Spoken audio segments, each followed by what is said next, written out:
ಇತ್ತೀಚಿನ ದಿನಗಳಲ್ಲಿ ತಮ್ಮ ಖಾಸಗಿ ಅನುಕೂಲಕ್ಕೆ ಅಥವಾ ಇನ್ನೊಬ್ಬರಿಗೆ ಕಿರುಕುಳ ಕೊಡಬೇಕು ಅನ್ನೋ ಉದ್ದೇಶದಿಂದ ಅಥವಾ ತೊಂದರೆ ಕೊಡಬೇಕು ಅನ್ನೋ ಉದ್ದೇಶದಿಂದ ಅಥವಾ ಮತ್ತೊಬ್ಬರ ಹೆಸರಿಗೆ ಮಸಿ ಬಳಿಬೇಕು ಅನ್ನೋ ಉದ್ದೇಶದಿಂದ ಸುಳ್ಳು ದೂರನ್ನು ದಾಖಲಿಸತಕ್ಕಂತಹ ಜನರ ಸಂಖ್ಯೆ ಹೆಚ್ಚಾಗ್ತಾ ಇದೆ. ಆದರೆ ಹೀಗೆ ಯಾವುದೇ ಒಬ್ಬ ವ್ಯಕ್ತಿಯ ವಿರುದ್ಧ ಸುಳ್ಳು ದೂರನ್ನು ದಾಖಲಿಸೋದು ಕಾನೂನಿನ ಅಡಿಯಲ್ಲಿ ಅಪರಾಧ ಆಗುತ್ತೆ. ಇಂತಹ ಅಪರಾಧಕ್ಕೆ 5 ರಿಂದ 10 ವರ್ಷಗಳವರೆಗೆ ಜೈಲು ಶಿಕ್ಷೆಯನ್ನು ವಿಧಿಸಬಹುದು. ಜೊತೆಗೆ 2 ಲಕ್ಷ ರೂಪಾಯಿಗಳವರೆಗೆ ದಂಡವನ್ನು ಕೂಡ ವಿಧಿಸಲಿಕ್ಕೆ ಅವಕಾಶ ಇದೆ.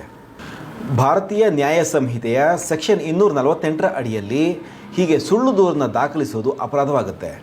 ಈ ಸೆಕ್ಷನ್ 248 ಅಡಿಯಲ್ಲಿ 2 ಪ್ರಾವಿಷನ್ಗಳನ್ನು ಸೇರಿಸಲಾಗಿದೆ.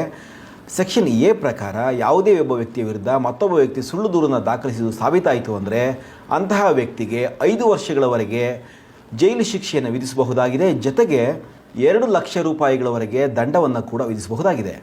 ಅದೇ ರೀತಿ BNS ಸೆಕ್ಷನ್ 248B ಅಡಿಯಲ್ಲಿ ಯಾವುದೇ ಒಬ್ಬ ವ್ಯಕ್ತಿ ಮತ್ತೊಬ್ಬ ವ್ಯಕ್ತಿಯ ವಿರುದ್ಧ ಗುರುತರ ಆರೋಪವನ್ನು ಮಾಡಿದ್ರೆ ಅಂತಹ ಆರೋಪ ಅಥವಾ ದೂರು ಮರಣದಂಡನೆ, ಜೀವಾವಧಿ ಶಿಕ್ಷೆ ಅಥವಾ 10 ವರ್ಷಕ್ಕಿಂತ ಹೆಚ್ಚಿನ ಶಿಕ್ಷೆಗೆ ಗುರಿಪಡಿಸತಕ್ಕಂತಹ ಅಪರಾಧದ ಆರೋಪವನ್ನು ಸುಳ್ಳು ದೂರಾಗಿ ಹೊರಿಸಿದರೆ ಅಂತಹ ದೂರು ಸುಳ್ಳು ದೂರು ಅಂತ ಸಾಬೀತಾಯಿತು ಅಂತ ಅಂದರೆ ದೂರು ದಾಖಲಿಸಿದ ವ್ಯಕ್ತಿಗೆ 10 ವರ್ಷಗಳವರೆಗೆ ಜೈಲು ಶಿಕ್ಷೆಯನ್ನು ವಿಧಿಸಲಿಕ್ಕೆ ಅವಕಾಶ ಇದೆ.